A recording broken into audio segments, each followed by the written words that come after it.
तहार न्यूज जौनपुर, सच दिखाने की हिम्मत। नमस्कार, मैं कपिल देव सिंह। आप देख रहे हैं आपका अपना चैनल तहार न्यूज जौनपुर, सच दिखाने की हिम्मत।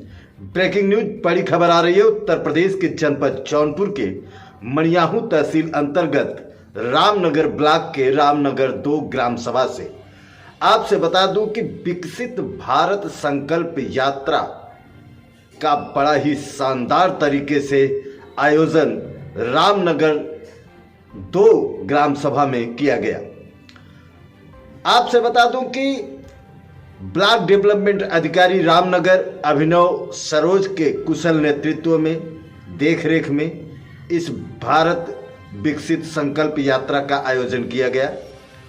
इसमें मुख्य अतिथि के रूप में मछली शहर लोकसभा के लोकप्रिय जनप्रिय नायक बीबी सरोज रहे और विशिष्ट अतिथि के रूप में मनियाहू विधायक डॉक्टर आर के पटेल व ग्राम प्रधान वंदना सोनकर रही।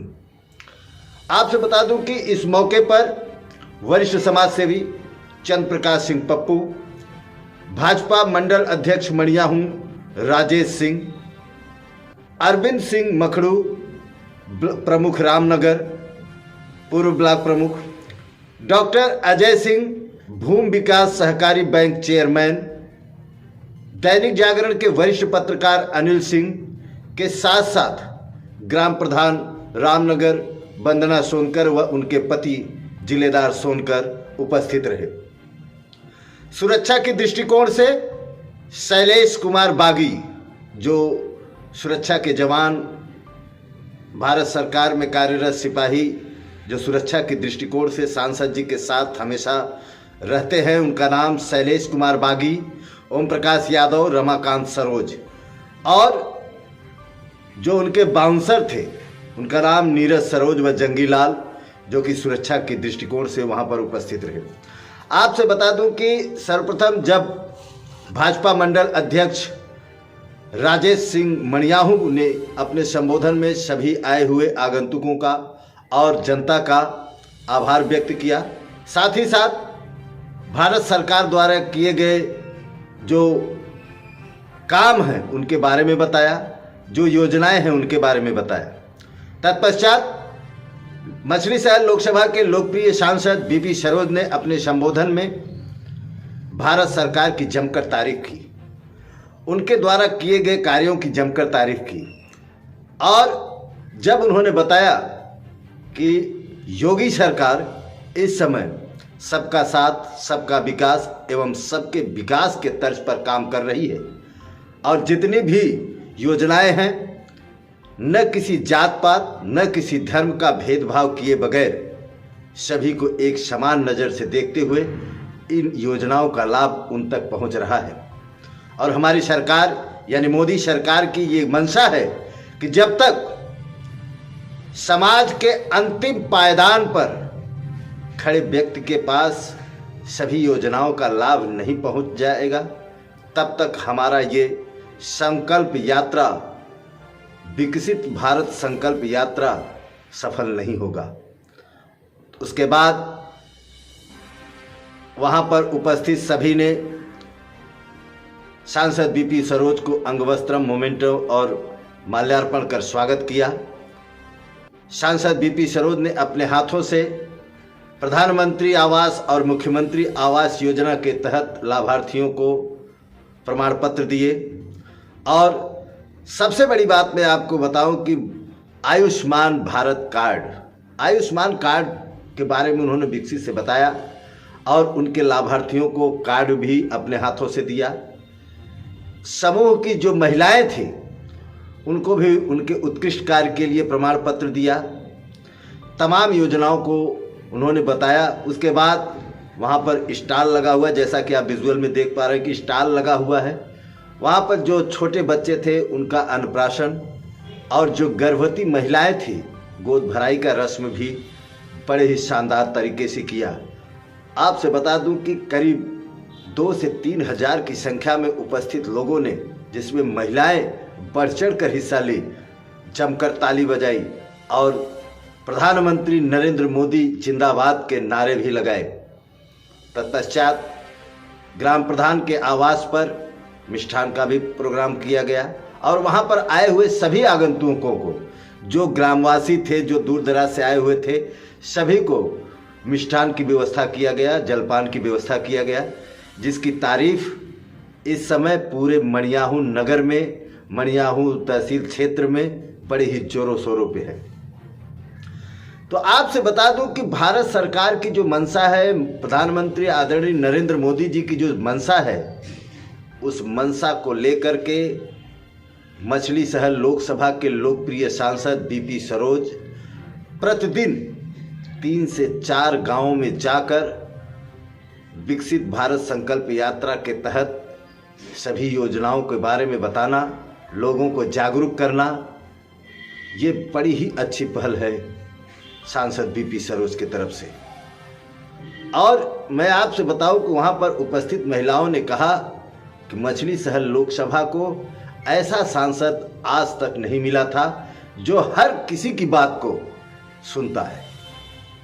आइए मैं आपको वहां की कुछ झलकियां और सांसद बीपी सरोज अपने संबोधन में क्या कहते हैं, सारी चीज आप तक पहुंचाता हूं। सुनिए सांसद बीपी सरोज से। इतने जो है कड़ाके की ठंड में जो इतनी ज्यादा संख्या में एक गांव में लोग उपस्थित हुए हैं, तो निश्चित तौर पर यहाँ के लोगों की जो है भूमिका बड़ी अच्छी रही है, अधिकारियों की भी अच्छी रही है और यहाँ के कर्मचारियों की भी रही है और प्रधान की भी अच्छी भूमिका रही है, इसलिए उनको भी बार बार धन्यवाद देना चाहिए। आप सब लोगों को मैं बताना चाहूंगा कि हमारे देश के यशस्वी प्रधानमंत्री आदरणीय श्री नरेंद्र मोदी जी ने ये विकसित भारत संकल्प यात्रा का अभियान इसलिए गांव-गांव चलाया है कि हमारी मोदी सरकार की गारंटी की गाड़ी प्रत्येक गांव में जाए और वहां पर सभी विभागीय अधिकारी भी पहुंचे। जितनी भी जन कल्याणकारी योजनाएं हैं, जिन योजनाओं से लोग, उस गांव के लोग वंचित रह गए हैं, वो अपना वहां पर रजिस्ट्रेशन गांव में ही कराएं, जिससे जो उनको लाभ मिले, चाहे वह प्रधानमंत्री आवास योजना की बात हो, चाहे घर घर शौचालय बनाने की बात हो, चाहे हमारे माताओं और बहनों को जो धुएं से निजात दिलाने के लिए उनको गैस और चूल्हा दिलाने की बात हो, चाहे आयुष्मान भारत के तहत 5-5 लाख का उनको आयुष्मान कार्ड उनके परिवार के इलाज के लिए, वो पूरे देश में कहीं भी 5 लाख का अपने परिवार का इलाज करा सकते हैं। ऐसी जो है हमारी सरकार की विश्व स्तरीय योजना है। मैं समझता हूं कि ये सबसे बड़ी योजना है और तमाम ऐसे लोग यहाँ पर उपस्थित हुए हैं जो खेती बाड़ी से जुड़े हुए लोग हैं, चाहे वह 1 हिस्से का काश्तकार हो, चाहे 10 बीघे का हो, सबको किसान सम्मान निधि मिलना है। जो किसान सम्मान निधि से वंचित हो उनका भी यहाँ रजिस्ट्रेशन हो, उनके गांव में ही सारे अधिकारी जाकर के जो वंचित रह गए हो उनका वहां नाम दर्ज किया जाए, रजिस्ट्रेशन किया जाए। ये सरकार की मंशा है कि जो किसान सम्मान निधि प्रतिवर्ष 6,000 रुपया किसानों के खाते में जा रही है, वह जो है बराबर उनको मिलता रहे। हमारी सरकार की मंशा है कि ये जो किसान सम्मान निधि है इसको अभी बढ़ा करके हमारी सरकार 12,000 रुपया भी करने जा रही है, जल्द वह भी लागू होने जा रही है। तो आप सब लोगों को, हमारे देश के प्रधानमंत्री जी को, किसानों को बहुत बहुत धन्यवाद देना चाहिए। आप सब लोगों को मैं बताना चाहूंगा कि पहले 2014 के पहले यहाँ पेंशन, वृद्धा पेंशन, विधवा पेंशन, विकलांग पेंशन 300 रुपया थी। हमारी सरकार जैसे 2014 में बनी तो 500 रुपया किया गया और अभी बढ़ा करके 1,000 रुपया कर दिया गया। मैं आप लोगों को बताना चाहूंगा कि ऐसे प्रत्येक लाभार्थी को प्रति मंथ 1000 रुपया, यानी एक साल में उनको 12,000 रुपया पेंशन मिल रहा है। वृद्धा पेंशन, विधवा पेंशन और विकलांग तीनों को जो है 12,000 रुपया हमारी सरकार उनको देने का काम कर रही है पूरी पारदर्शिता के साथ। चाहे वह पक्ष का हो, चाहे विपक्ष का हो, चाहे हिंदू हो, चाहे मुसलमान हो, सबको बिना कोई भेदभाव का, सबका साथ, सबका विकास, सबके विश्वास के तर्ज पर हमारी सरकार काम कर रही है। मैं आप सब लोगों से कहना चाहूंगा, यहाँ तमाम ऐसे जैसे कभी कभी मैं जाता हूँ तो हमारी माताएं बहनें जो वृद्धा है, जो विधवा है, कहती है कि सांसद जी मुझको पेंशन नहीं मिल रहा है, कई बार आवेदन किया। तो आप लोग बार बार अगर आवेदन करोगे तो आपका जो है वह आवेदन निरस्त हो जाता है। जब एक बार आप लोग आवेदन कराइए तो कम से कम 4 महीने इंतजार करिए। हर महीने बार बार आवेदन कराने से जब वही आपका जब बार बार आवेदन करेंगे तो कंप्यूटर जो है वो निरस्त कर देता है और वो आपका ब्लैक लिस्ट में चला जाता है। तो मैं आपको कहूंगा कि आप लोग जो है एक बार जब रजिस्ट्रेशन, चाहे किसान सम्मान निधि वाले हो, चाहे जो है पेंशन वाले हो, लगभग 4 महीने जरूर इंतजार करें। क्यों वीडियो साहब, ऐसा ही है ना? तो ये सारी चीजें हैं। तो आप सब लोगों को हमारी सरकार चाहती है कि कोई भी ऐसा व्यक्ति जो पात्र है वो लाभ से वंचित न रहने पावे, सबको लाभ मिले, ये हमारी सरकार चिंता कर रही है। तो मैं आप सब लोगों से गुजारिश करूंगा कि यहाँ काउंटर लगे हुए हैं। हम लोग जब यहाँ, इसके पहले भी आप लोगों ने काउंटर पर जरूर अपना रजिस्ट्रेशन करवाने के लिए प्रयत्न किया होगा। अगर हम लोग यहाँ से चले भी जाते हैं तो भी अधिकारी यहाँ बैठे रहेंगे और जो वंचित हो वो यहाँ पर जरूर अपना नाम रजिस्ट्रेशन कराएं, नहीं तो अपने ब्लॉक पर जाकर के जरूर अपने नाम को रजिस्ट्रेशन करवाने का काम करें। लेकिन 4 महीने जरूर इंतजार करना पड़ेगा अगर किसी का नाम छूटा हुआ है। जो पा रहा है उससे कोई मतलब नहीं है, जो नहीं पा रहा है उसकी बात की जा रही है। तो मैं आप सब लोगों को बताना चाहूंगा कि हमारी सरकार ने विश्व की सबसे बड़ी एक योजना आप लोगों के बीच में लेकर के आई है, घर घर और नल और जल की। प्रत्येक घर में नल हो और नल में शुद्ध जल हो। मैं आप लोगों को बताना चाहूंगा कि यह सरकार ने क्यों योजना लेकर के आई। जब यह देखा, हमारी सरकार ने अध्ययन किया कि हमारे यहाँ तमाम किडनी, लीवर, कैंसर, शुगर, ऐसे कई असाध्य बीमारी से ज्यादा लोग क्यों बीमार हो रहे हैं, क्यों पीड़ित हो रहे हैं। जब अध्ययन किया गया तो पता चला कि 90% दूषित पानी पीने के कारण। दूषित पानी कहाँ का? जो हम लोग 150 फीट के नीचे से पानी लेते हैं, हैंड पाइप हो या बोरवेल से लेते हैं, जो पीते हैं वह करीब 150 फीट तक नीचे तक वह दूषित हो चुका है, पीने लायक नहीं है। वह क्यों दूषित हुआ है कि जो हम लोग अपने खेत खलिहानों में केमिकल का छिड़काव करते हैं, डाई, पोटास, यूरिया ज्यादा से ज्यादा डालते हैं, ज्यादा पैदा लेने के लिए सोचते हैं कि ये केवल फसल तक सीमित रह गया है। ये केमिकल जो छिड़काव करते हैं फसलों तक नहीं रहता है, धीरे धीरे रिश्ते 150 फीट तक पानी पीने लायक नहीं, दूषित कर दिया है। जब सरकार ने अध्ययन किया तो अब जो आप लोगों के घरों में जल जाएगा वो 600 फीट नीचे से अगर कहीं खारा पानी है तो वह 1500 फीट तक जा सकते हैं। 1500 फीट के नीचे से पानी आपको एकदम जो बिसलरी पानी यहाँ रखा हुआ है, इससे भी शुद्ध पानी आपके घर में जाएगा। तो आपके बच्चे जब वह शुद्ध पानी पिएंगे तो स्वस्थ होंगे, परिवार के लोग स्वस्थ होंगे, निरोग होंगे।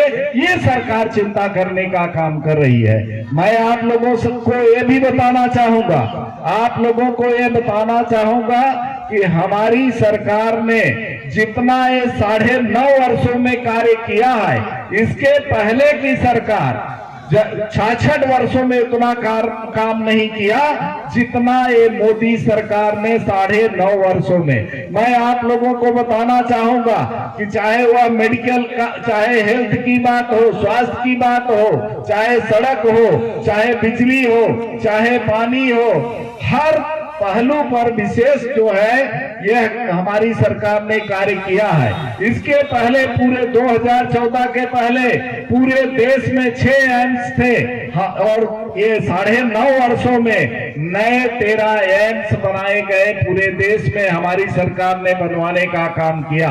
मैं आप लोगों को बताना चाहूंगा कि प्रत्येक जिले को मेडिकल कॉलेज हमारी सरकार ने देने का काम किया। अभी जैसे आयुष्मान कार्ड की मैं बात बता रहा हूं कि 2014 के पहले जब मैं कहीं कहीं जाता था तो लोग कहते थे कि अगर इस परिवार के पास 5,000 रुपया भी रहा होता तो शायद ये अपना दवा करा लिया होता तो ये व्यक्ति की जान बच जाती। लेकिन मोदी सरकार ने, जब मोदी सरकार ने एक गरीबों की पीड़ा को समझा और गरीबों की पीड़ा को समझ करके उन्होंने आयुष्मान कार्ड 5-5 लाख का उनके परिवार के इलाज के लिए देने का काम किया, बिना कोई भेदभाव।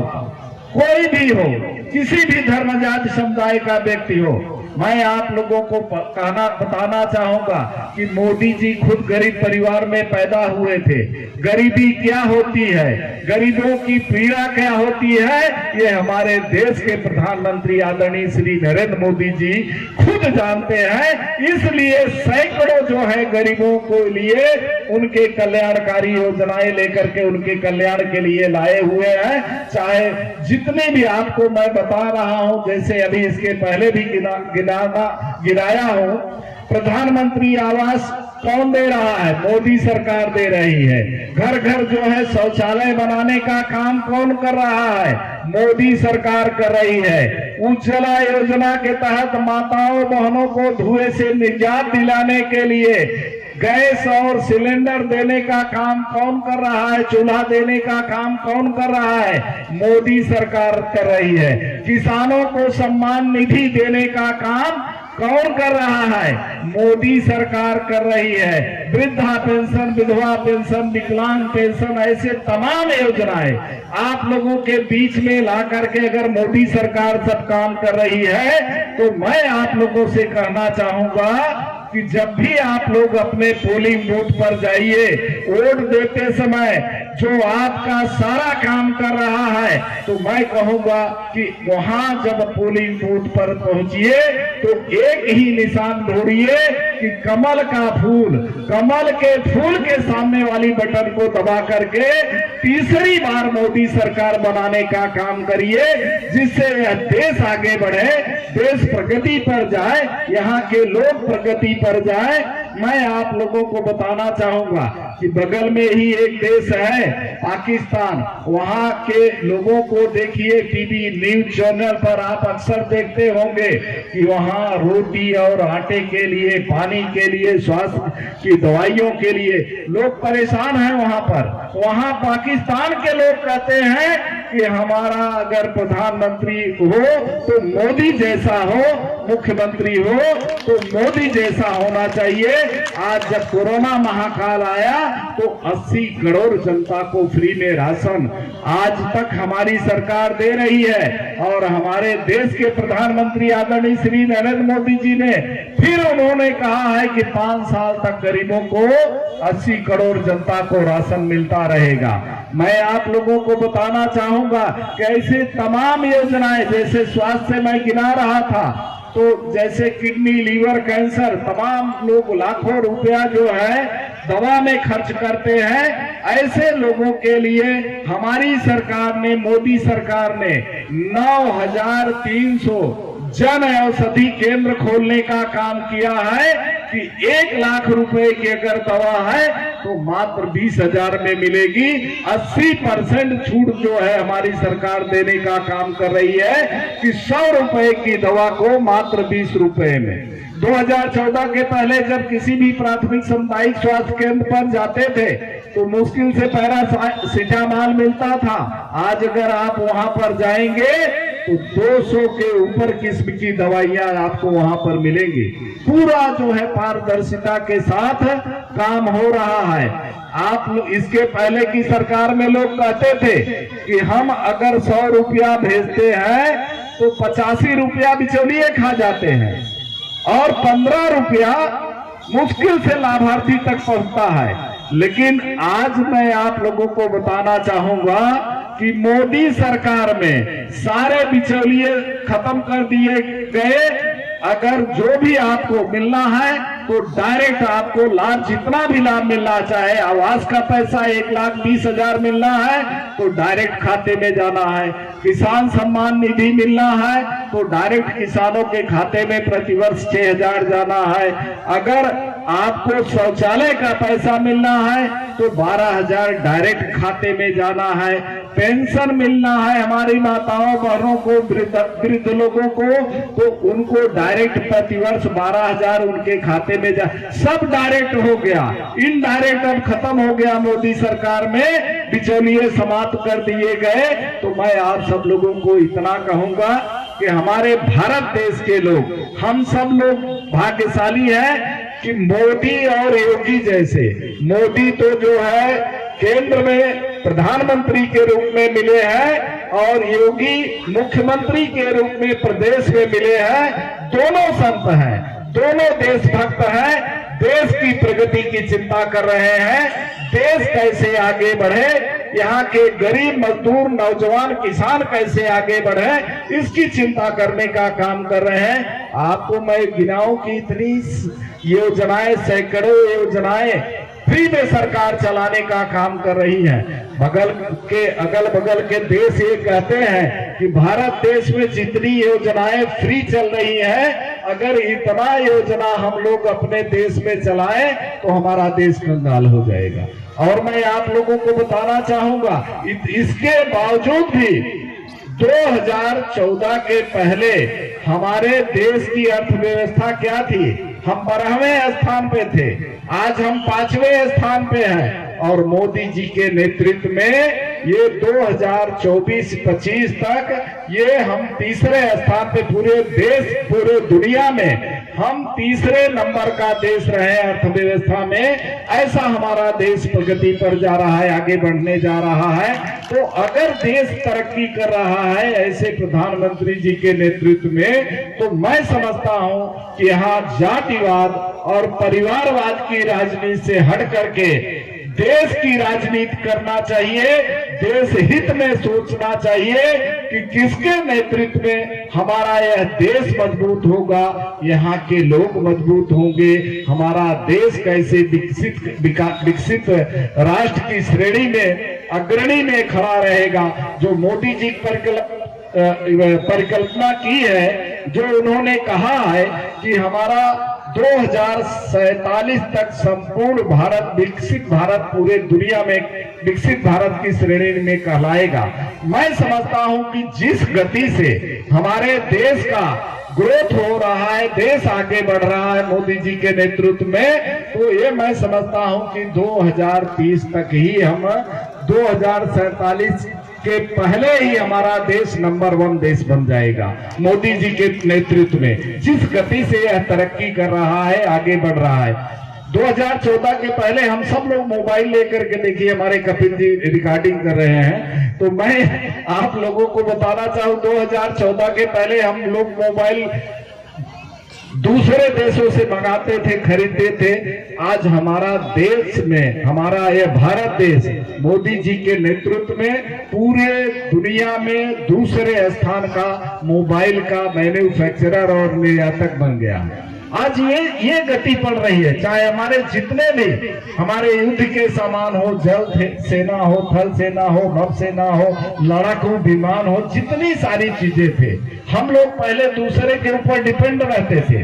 आज हम खुद मैन्युफैक्चरिंग कर रहे हैं और दूसरे देशों को देने का भी काम कर रहे हैं। तो निश्चित तौर पर यह देश प्रगति पर जाएगा, आगे बढ़ेगा। मैं आप लोगों को इतना कहूंगा कि आप लोग जब भी चुनाव का समय आए तो इतना जरूर सोचिएगा, और जितने दूसरे नेता हैं उनको एक जगह रखिएगा, मोदी योगी को एक जगह रख दीजिएगा, और आप लोग ईमानदारी से सोचिएगा कि इन नेताओं के नेतृत्व में देश और प्रदेश आगे बढ़ेगा कि मोदी और योगी के नेतृत्व में देश आगे बढ़ेगा। तब आप अगर देश की चर्चा करेंगे, नेताओं की चर्चा करेंगे, तो मैं समझता हूं कि मोदी जी को अपना देश जो उनको नेता मानता है, अपना देश ही नहीं पूरा विश्व उनको अपना नेता मानता है, तो इनके हाथों को मजबूत करते हुए 2024 में जब भी चुनाव हो तो आप लोग जब अपने पोलिंग बूथ पर जाए तो एक ही निशान नजर आवे, केवल कमल का फूल, केवल कमल का फूल। कमल के फूल के सामने वाली बटन को दबा करके हमारे देश के यशस्वी प्रधानमंत्री आदरणीय श्री नरेंद्र मोदी जी को तीसरी बार अगर आप उनको प्रधानमंत्री बनाते हैं तो यह देश बहुत प्रगति पर जाएगा, आगे बढ़ेगा, यहाँ के लोग आगे बढ़ेंगे। यही मैं आप सब लोगों से विनती कर रहा हूँ, आप लोग करेंगे तो बेहतर रहेगा, देश प्रगति पर जाएगा। आप सब लोग आए, अपना इस विकसित भारत संकल्प यात्रा में भाग लिया, इसके लिए आप सबको बहुत बहुत धन्यवाद। जय हिंद, जय भारत। इसके बाद क्या